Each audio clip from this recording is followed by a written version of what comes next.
afternoon, everybody. How are you? Good. It's good to see all of you. I want to start by addressing the horrific act of violence that took place on Sunday in Boulder, Colorado. President Trump and the entire administration's hearts go out to the victims, and they are in our prayers during this unimaginable time. According to reporting from Fox News, the alleged attacker admitted in an interview that he wanted to kill all Zionist people and had been planning the attack for over a year and would do it again if he could. This monster used a makeshift flamethrower and Molotov cocktails to light Jewish Americans on fire in an attempt to burn them alive. The victims at the incident location in Boulder were there to rally in support of Israeli hostages who remain in Hamas captivity. 12 were injured, including a Holocaust survivor. This is pure evil. The Department of Justice has already filed federal hate crime charges against the alleged perpetrator, and he will be held accountable to the fullest extent of the law. This tragedy is a sobering reminder of the consequences of the Biden administration's failed policies. According to the Department of Homeland Security, the Boulder suspect is an Egyptian national who was in the United States illegally. He entered the U.S. during the Biden administration in August 2022 on a B-2 visa until it expired. Upon the visa expiration, he overstayed, filed an asylum claim, and was given a work authorization by the Biden administration. Instead of deporting this heinous individual, Joe Biden's administration allowed him to stay in our country and to work.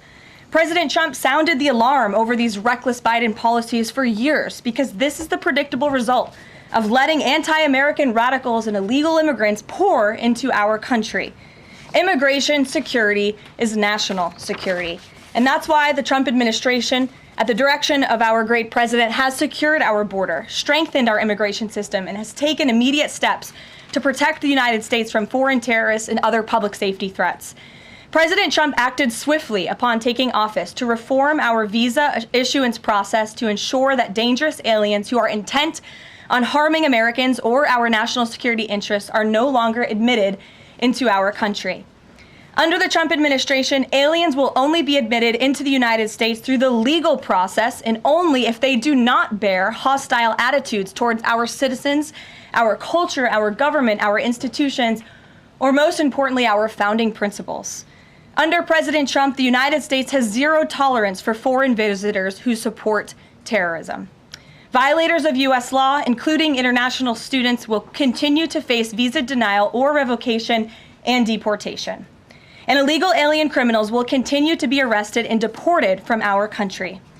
On that note, ICE and federal law enforcement partners just wrapped up a month-long surge operation arresting nearly 1,500 illegal aliens in the Commonwealth of Massachusetts.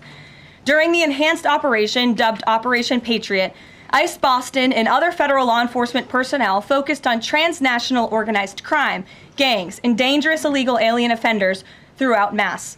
More than half of the nearly 1,500 illegals arrested had significant criminal convictions or charges pending against them. Here are just some of the violent illegal aliens who were removed from communities in Massachusetts during Operation Patriot. A Salvadorian national with active Interpol red notice for aggravated homicide.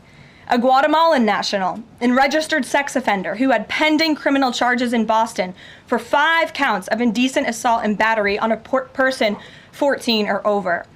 A Honduran national who was last arrested for rape, indecent assault, and battery of a person 14 or over.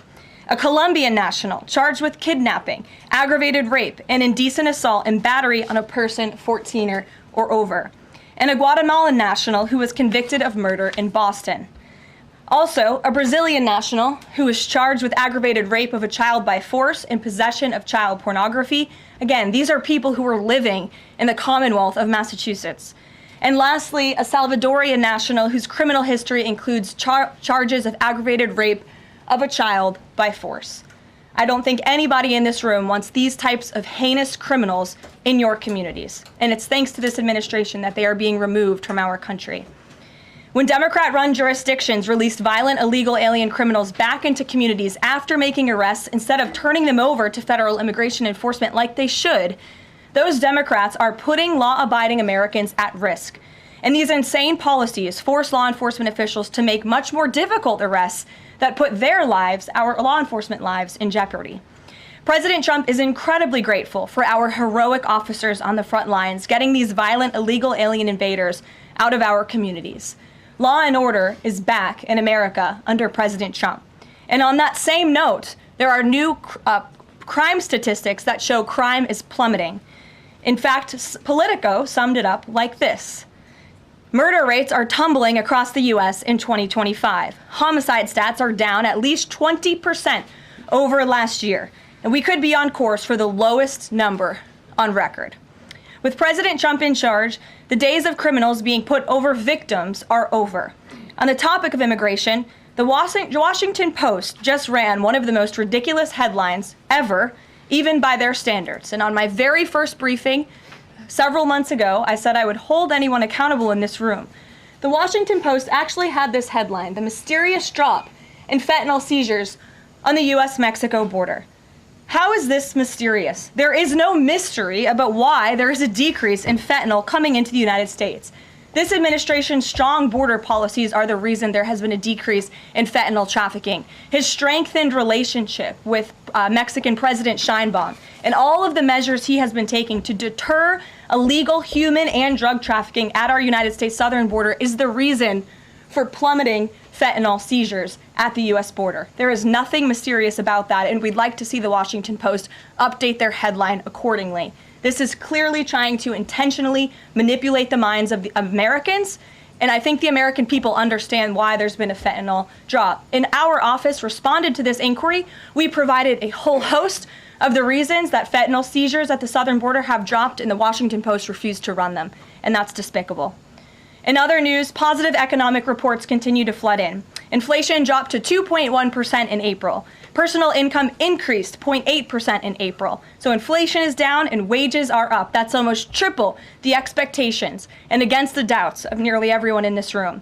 And we also saw the largest monthly decline in the trade deficit on record as a result of President Trump's very powerful tariffs. Lastly, the price of eggs has dropped more than 61% since President Trump took office in January. I remember my very first briefing, I was asked about the cost of eggs. The reporter tried to insinuate it was this administration's fault, even though he had only been here for a few days or weeks. It was a result of the previous administration's terrible policies, and in record time, this president has fixed that problem that he inherited from Joe Biden, and now egg prices have dropped 61% since this president took office. There's a lot of good news, and I'm sure you have a lot of questions, so let's get to them. We have just the news in our new media seat today. Amanda Head, thank you for being with us. Why don't you kick us off? Sure, thank you so much. There is a disturbing trend of anti-Semitism turning into terrorism. Of course, the Boulder, Colorado instance that you just mentioned, the two Israeli embassy staffers who were murdered, Pennsylvania governor's mansion with the Jewish governor inside getting set on fire. Does the president consider this domestic terrorism, and as such, are there official alerts to law enforcement, BOLOs, task forces, things like that? The president has made it very clear, as he said in his statement yesterday, that yes, these anti-Semitic acts of violence are do qualify as terrorism, and he does not want to see terrorism or violence of any form taking place in the United States of America. And as for specifically anti-Semitic terrorism and anti-Semitic acts of violence and those that are targeting Jewish Americans, this administration has done more to combat that violence than any administration in history. And one incident is one too many, and I think, frankly, that's something the previous administration was not willing to say. This president will stand up for Americans of all religions, of all faiths, of all creeds, and we will continue to look at policy measures and actions that we can take in addition to the actions that have already been taken to curb this anti-Semitic violence. And to Jewish Americans at home, across the country, this president has your back. And then on another issue, back in February, Secretary Kennedy created a commission to re-examine the childhood vaccine schedule. But there are still states outstanding like California, Connecticut, Maine that are not allowing any religious exemptions for kids not only to go to school, but to participate in sports and extracurricular activities. Would the president want to see religious exemptions allowed across all 50 states? And how do you enforce that, especially with states like California that are already defying the president on the men and women's sports issue? Generally speaking, I know the president supports religious exemptions for families when it comes to vaccinations. As for the instances in those specific states, I'll have the administration and the White House look into it and see what executive action, if any, we can take on that front. Thank you. Kelly. Good afternoon.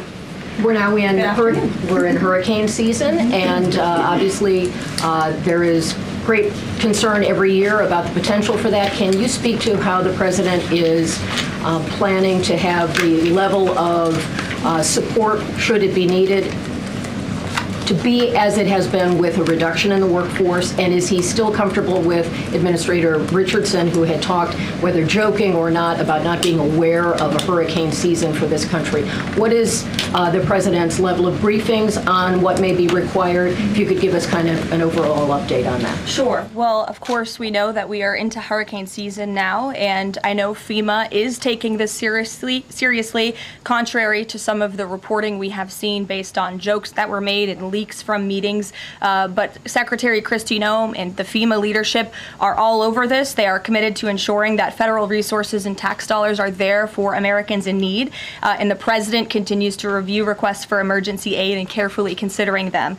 However, this president has made it clear we're not going to enable states to make bad decisions with federal tax dollars and then have the federal government later have to bail these states out. We want to see states be responsible with their tax dollars to do as much as they possibly can, and then the president will deeply and thoughtfully consider any requests for federal aid that come to his desk. And I think some of the media reporting we've seen on this is frankly sloppy and irresponsible.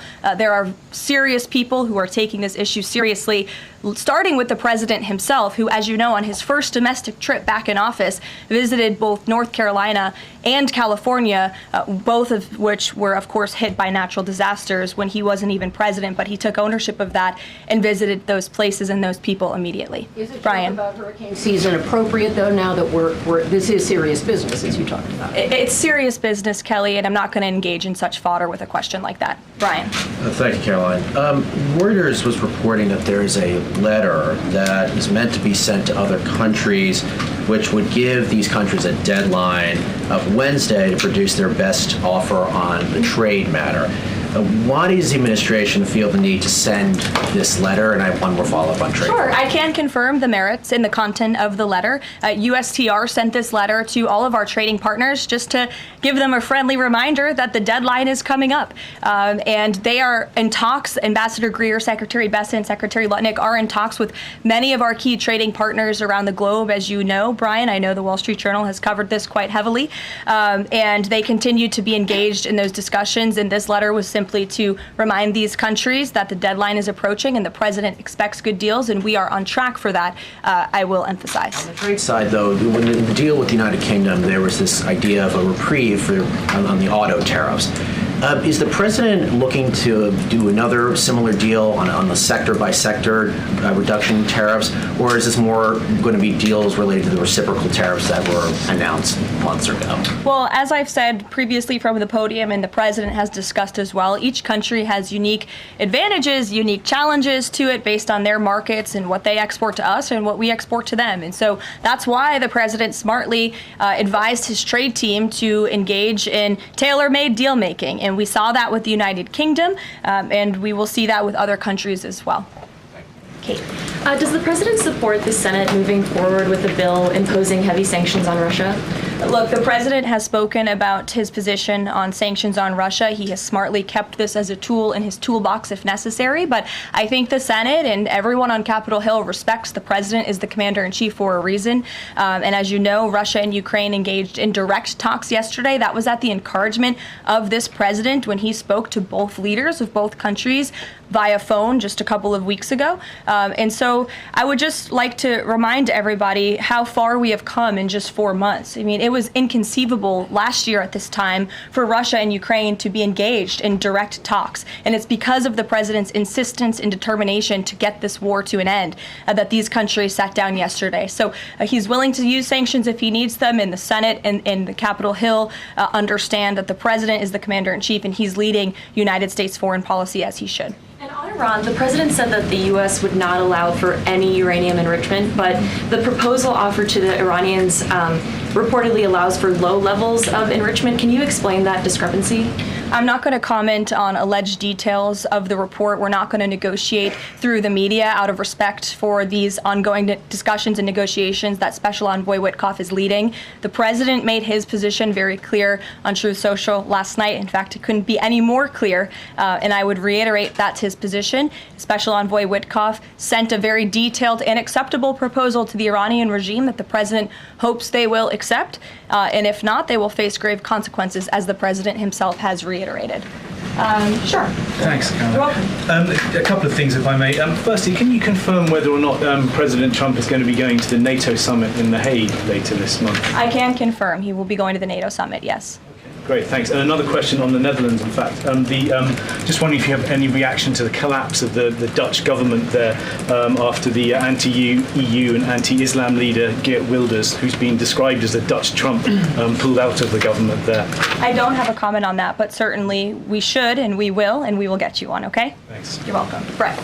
Thanks, Caroline. I wanted to ask, a couple days ago, the president announced that he was withdrawing the nomination of Jared Isaacman to lead NASA, citing a thorough review of prior associations. I wondered, why did this review happen just now, after the nominee was so far into the process? And can you explain the president's thinking on who he might choose? Look, the president reserves the right to nominate individuals to key administration posts. He also reserves the right to remove those individuals if he chooses, just like he reserves the right to fire anybody in the executive branch that he wants. And so a new replacement for NASA will be announced very soon, as the president himself said. Was there something in particular that came up that caused the president concern with this nomination? The president wants to ensure that all of his nominees are aligned fully with the America First mission of this administration. And again, he will be announcing a replacement very soon. Andrew, go ahead. Thank you, Caroline. You're welcome. It's been just about a month since President and Prime Minister Starmer announced... Can't see you all the way back there. Phil's head is in the way. There you go. So it's been just about a month since Prime Minister Starmer and President Trump announced that the U.S. and U.K. had reached a trade deal, That's right. or at least a framework for a deal. Now there are at least some conservative MPs in London who are complaining that Parliament has not yet seen the text of any deal. So I'd like to ask you from this side of the pond, is there a text for the deal ready to be released, submitted? And if not, when can we expect it? And then I have one more. There's most definitely text with this deal. There is language that this side has seen. You'll have to ask the UK Parliament why they haven't seen it from their own government. I obviously can't answer that question. And on Jonathan, Caroline, one more on Ukraine, go ahead, please. Jonathan. Sure, go ahead. On Ukraine, it's been a couple days since Ukraine made that audacious drone strike on Russian airfields.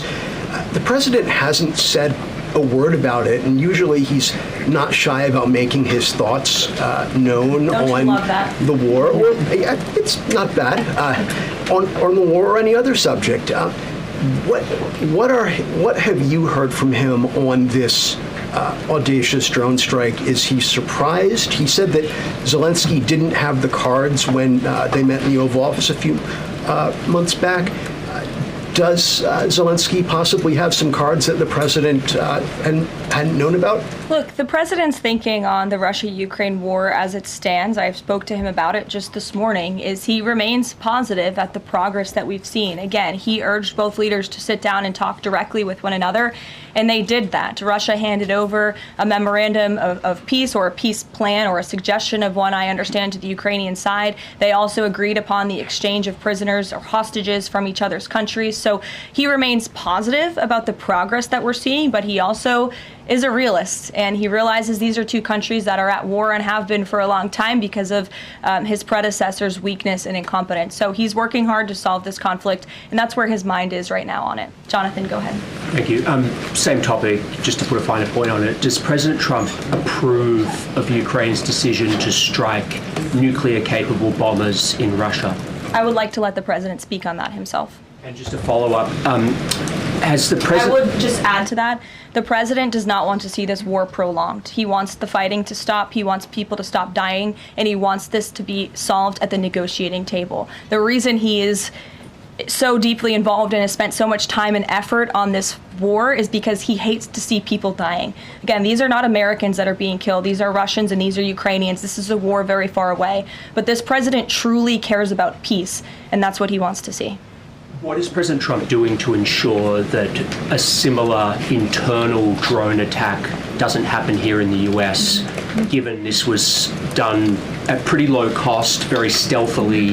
You know, it obviously raises questions about our own security, particularly for US aircraft here. It absolutely does, and that's why the president nominated Secretary Hegseth and has approved some of the changes that have been made at the Pentagon to ensure that we have the most lethal fighting force in the world, and that the United States military is the best, the biggest. That's why he wants the One Big Beautiful Bill to be passed, because it increases our defense spending. It's why he also launched the announcement of the Golden Dome to prevent from missile strikes and attacks in the future. And the president has a full understanding, I can tell you because I've spoken to him about it, about the future of warfare and how drones are a big part of that.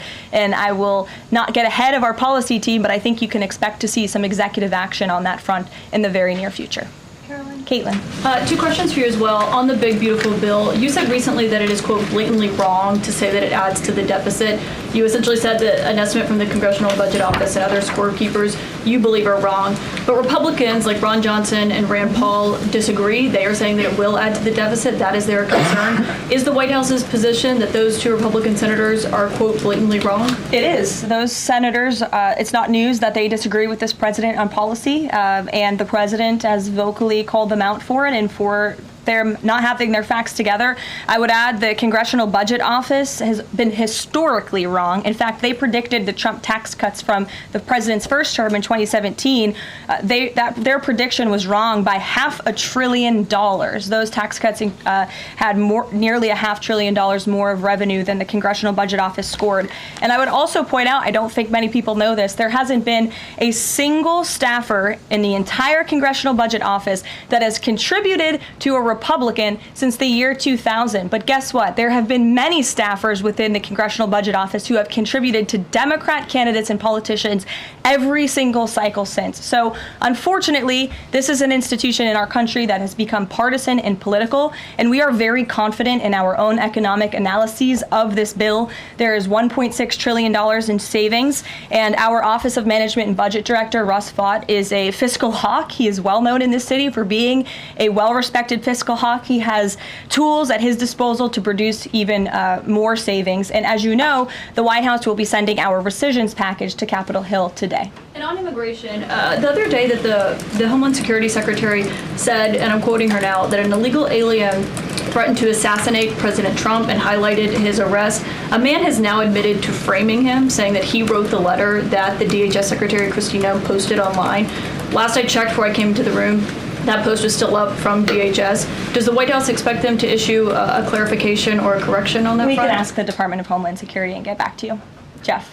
Caroline, is the United States putting pressure on China to release its hold on rare earths that are hurting car companies and technology companies now that require that for their products, and is that pressure working? Well, I can assure you that the administration is actively monitoring China's compliance with the Geneva Trade Agreement. I know the United States, on our end, we have complied with the terms that we set, and our administration officials continue to be engaged in correspondence with their Chinese counterparts. And as you all know, and I know there's a lot of interest in it, there will be a leader-to-leader talk very soon. And when that happens, as always, we will let you know. Also in Asia, does the White House have a reaction to the results of the election in South Korea? Yes, we do. In fact, let me find it here for you.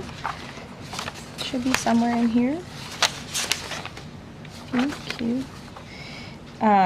We do not, but I will get you one, Jeff. Go ahead. Thanks, Kelly. Two questions on trade. Is this letter that was sent to trading partners a sign that the president isn't satisfied with the pace of these negotiations? Is he trying to light a fire under these talks now? Well, look, the president has been very direct to our trading partners in his conversations with them, with foreign leaders directly, that they need to cut deals with the United States of America. The tariff agenda of this president, he believes very strongly in it. And as you've all seen, he's unafraid to use tariffs to protect our industries and protect our workers. But he wants to see these tailor-made deals be signed. And I will tell you, of course, I never want to be the one negotiating with the press about these internal discussions and deliberations. But our team, who is deeply deeply involved in this, sees these deals moving in the right direction. In fact, Ambassador Greer is in Paris right now meeting with many of our trading partners. We should still expect this flurry of deals in the next 36 days, and the plan is still for those full tariffs to go back into effect on July 9th. The plan is for the announcement of these deals to be made very, very soon, yes. Sure. Thank you, Caroline. You're welcome. So Governor Whitmer confirmed that she spoke with President Trump about the possibility of pardoning the plotters against her, the kidnapping case. She didn't give us an idea of what the president's reaction was to that. Do you have any information about what he said? Well, I won't reveal the president's private discussion unless he gives me liberty to, but I will reiterate what he said publicly when he was asked by one of the journalists in this room in the Oval Office a couple of weeks ago about the pardons. He said it's something he would look at, nothing more, nothing less. Haley, go ahead. Thanks, Caroline. And then to Kelly next to you. Thank you. When it comes to the leader-to-leader call with Xi Jinping this week, what is the president's expectation of this call? Is he looking for concrete outcomes out of this, or is he looking to kind of warm relations as these trade talks are ongoing? Well, President Trump and President Xi have shared a respectful relationship throughout the years. And again, I won't get ahead of the president on that call, but as always, after, you'll hear directly from the president or from myself or someone else here at the White House. Kelly. Caroline, thank you. I want to get back to the anti-Semitic behavior that's been going on college campuses, as well as recently in Boulder, Colorado. The president, as you know, has the White House Faith Office, the Religious Liberty Commission, as well as the Anti-Task Force on Anti-Christian Bias, which includes anti-Semitism. From a whole of government perspective, and the president has already mentioned how he hates these kinds of acts that have been going on, can these entities and these agencies work together with the president to put out a proactive campaign to help people stop the hate? I think the president himself has been leading on this, Kelly, and has been incredibly clear in his rhetoric that he is not going to tolerate such hate or behavior in the United States of America. And you will see that rhetoric being followed up by action from the Department of Justice, who is seeking to prosecute these cases to the fullest extent of the law. And I know the Attorney General and the FBI Director were very quick to call this what it was, targeted terrorism. And there was some, I think, criticism from the media, and well, at least pundits I saw on television saying, are they too quick to jump here? No. They see the facts and they reveal those to the American people, and they're transparent. And I think, frankly, that's a breath of fresh air from what we experienced in the previous administration. Are there programs that they can put in place to campaign against this kind of violence, to actually take the whole approach and say, we want to get ahead of you. If you're thinking it, don't do it. And if you're going to do it, sit down and talk to someone within the Faith Office, within the Religious Liberty Commission, as well as the task force. Yeah, surely. It's a good idea, and I'll pass it along to them. Peter. Thank you, Caroline. When you look at these last-minute Biden pardons, the big ones, Biden siblings, Fauci, January 6th committee. That's right. Most of the big ones have the same very neat signature. We would expect that probably to be the auto pen. There is one that looks different. It looks authentic. In fact, if you look at the last name, it almost looks like the president was having a hard time spelling his last name there. Is this White House of the opinion that the only pardon that would count is one that the president signed himself? It's very interesting. Very interesting props. If you want to bring them to my office later so I can take a closer look, I would like to do that. The president is making a good point when he discusses the usage of the auto pen. Who was running the country for the past 4 years? Perhaps those documents were signed with the auto pen, something that this, I believe the Department of Justice is looking into. As you saw, Ed Martin made an announcement at the Department of Justice this morning to launch an investigation because the American people deserve answers. Is there any concern that this president, who won the election on a promise to fix the economy and close the border, that focusing and scrutinizing these Biden pardons is looking into the past instead of looking forward? I think in comparison to the amount of time this president has spent on securing the border, on fixing our economy, I just read out for you an entire list of economic accomplishments. Look at the border numbers, look at the time and effort he's divulged into solving the global conflicts abroad. It pales in comparison, but it still, nevertheless, is a very important issue. And it was a huge issue that sent the president back to this White House. The Americans saw with their own eyes a mentally incompetent president, and they want answers for that. that, and the president believes they should have And them. something that just Go crossed, ahead. Caroline, how mad do you think President Trump is going to be when he finds out that Elon Musk said, "I'm sorry, but I just can't stand it anymore. This massive, outrageous, pork-filled congressional spending bill is a disgusting abomination. Shame on those who voted for it. You know you did wrong. You know it." Look, the president already knows where Elon Musk stood on this bill. It doesn't change the president's opinion. This is one big, beautiful bill, and he's sticking to it. Tamara. Thank you. The National Security Council was reorganized, or some staffing changes were made the Friday before Memorial Day. I'm hoping you can explain sort of the new structure, what the structure is of the National Security Council, what the goal is in terms of staffing levels. What is the new National Security Council mode? Well, as with everything in this White House, it is a top-down approach. The president is here. He is president. He's not an auto pen like the previous president was.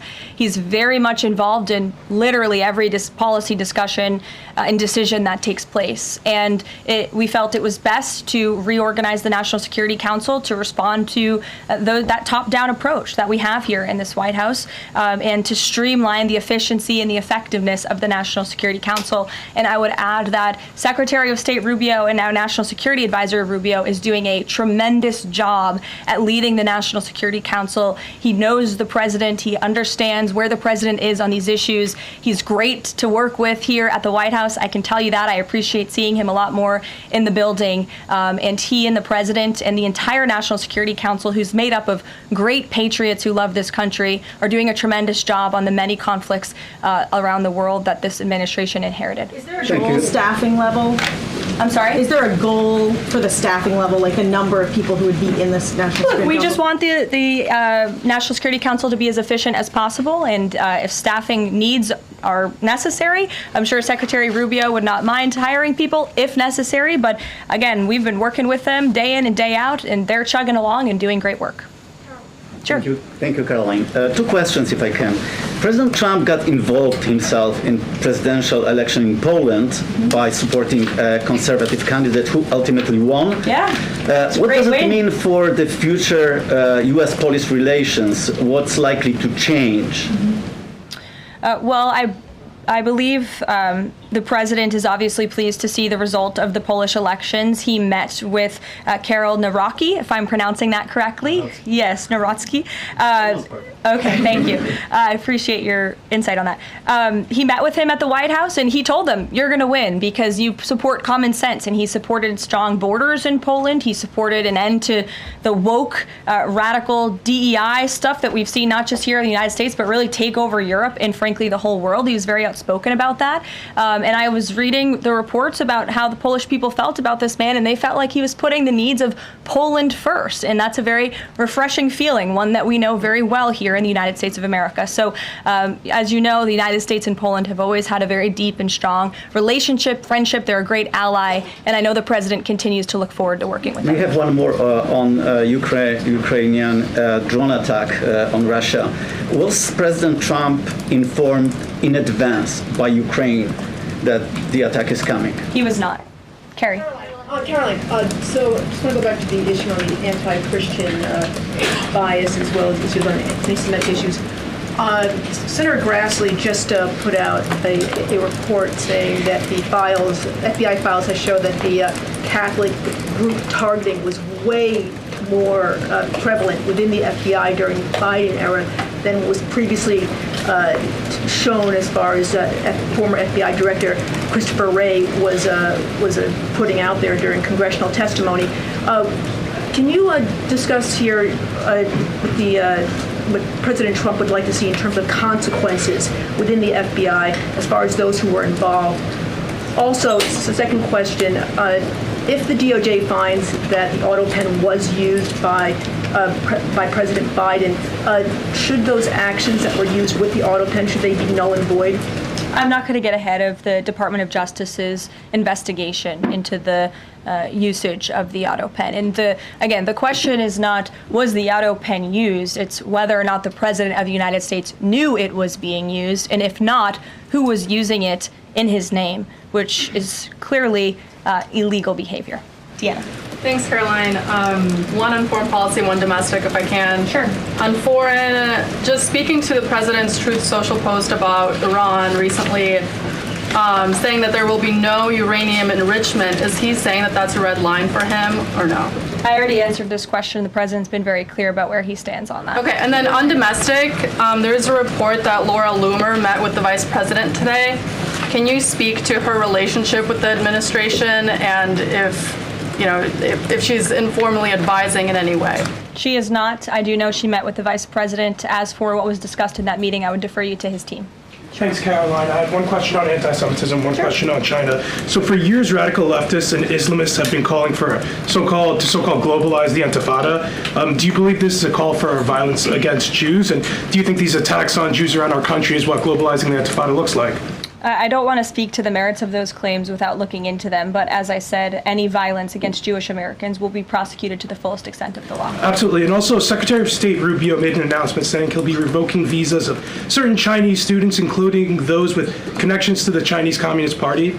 Does that include sons and daughters of politicians, presidents, and chairmen? Again, Secretary of State Rubio has the right to revoke visas, and he made the announcement that the State Department will begin to aggressively revoke those visas of Chinese students who are in our country, namely those with Chinese Communist Party ties, or those who could be a threat to our national security and the interests of the United States.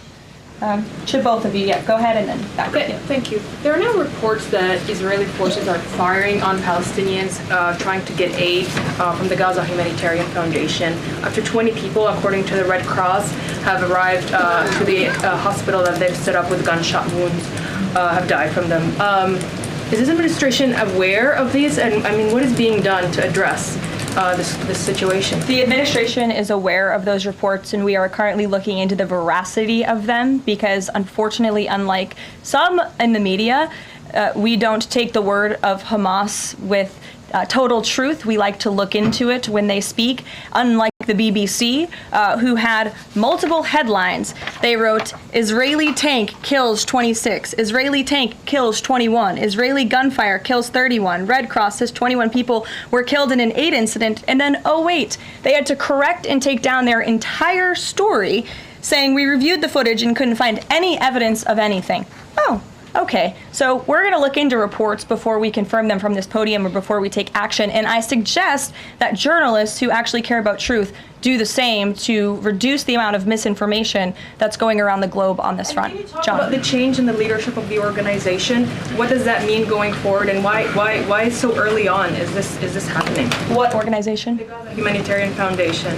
Well, look, this was a creative idea that the president called for to get aid into the region. These people were desperate and starving, and the president didn't like seeing imagery of that, and he wanted to ensure that aid was brought in with the approval of Israel for understandable reasons. We will never forget the brutal attack on October 7th. And again, this is something that the previous administration was unwilling to put the time and effort into doing. John. Thanks a lot, Caroline. I want to bring it back to the way you began your briefing, talking about the president's mass deportation program and his priorities. 40% of crop farm workers in the U.S. are undocumented, and that's according to the Agriculture Department. Do they have a carve-out in terms of the president's mass deportation program?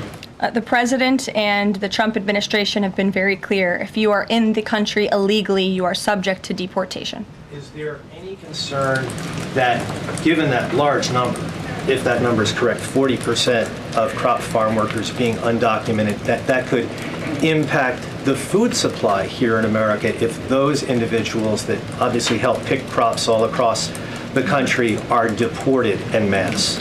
Again, this administration is focused on deporting individuals who are in our country illegally. It's something we have to do. We cannot allow the previous administration's invasion of our country of illegal immigrants to continue. We just can't have it. And this is a law and order president. As for our farmers and their concerns, they have a president who has their backs and listens to their concerns and hears them. But we also have a legal pathway to come to this country and work specifically for agricultural work. So there's a legal way to do it, and we encourage that legal pathway, and we're currently working on strengthening our legal immigration system for that reason. Sure.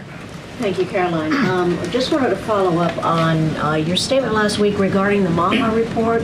Sure. You said that there was, I understand there were some formatting issues with the Maha report that are being addressed, and that report will be updated. We also understand that since that, there have been some citations that came about. There's citations of studies that either did not exist or did not back up the report's conclusions. So when you were referring to formatting errors, is that what you were talking about, or was it, could you just explain that? Yeah, that's what I was talking about. There were formatting errors, and those errors were updated by the proper policy components here at the White House, and a new report was issued. So exactly what I said took place. Sure, go ahead, Alec. Yeah, good to see you. Good to see you. Congresswoman Mary Miller suggested that changing Pride Month to Family Month. I would personally like to see maybe a nuclear family month. Some people are saying, let's get a Veterans Month. Does the president have any plans on making a proclamation, or is it just going to be June this year?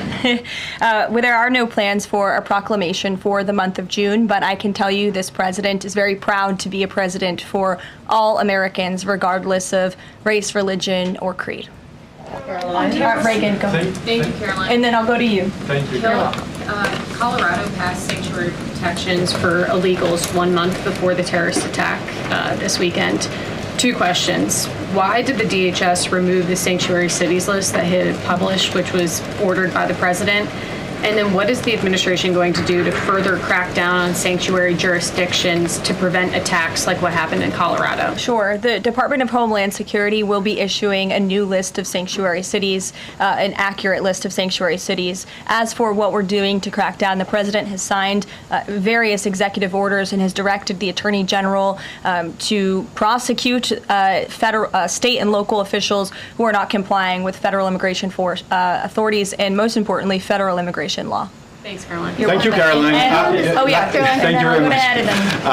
Go ahead. So, does the president take calls from foreign leaders on the tariffs on steel and aluminum? Does he still intend to double them tomorrow morning?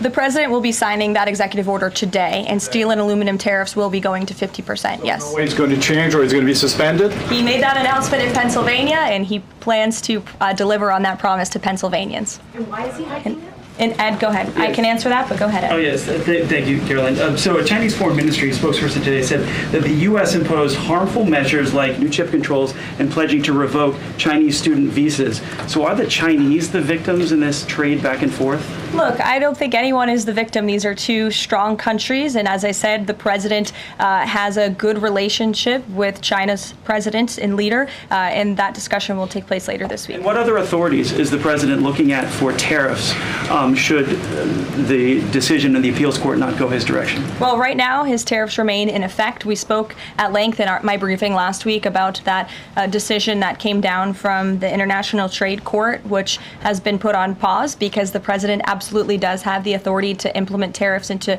declare a national emergency for our crippling trade deficit. He could always have the power to use Section 202 or Section 301 as well to impose tariffs if he deems necessary, especially Section 202 tariffs, which are sectoral, as you know, to protect our critical supply chains here at home. Thanks, Caroline. You're welcome. You've got U.S. business leaders begging for certainty. So why did the president suddenly decide to hike tariffs on steel and aluminum again? You also have U.S. business leaders begging to meet with this president and begging to come to the White House to talk to him because they know that he is a negotiator in chief, that he's making good deals on behalf of the American worker and the steel worker, in particular when it comes to the steel and aluminum tariffs, which he discussed in his speech at length at Pennsylvania and the need for them.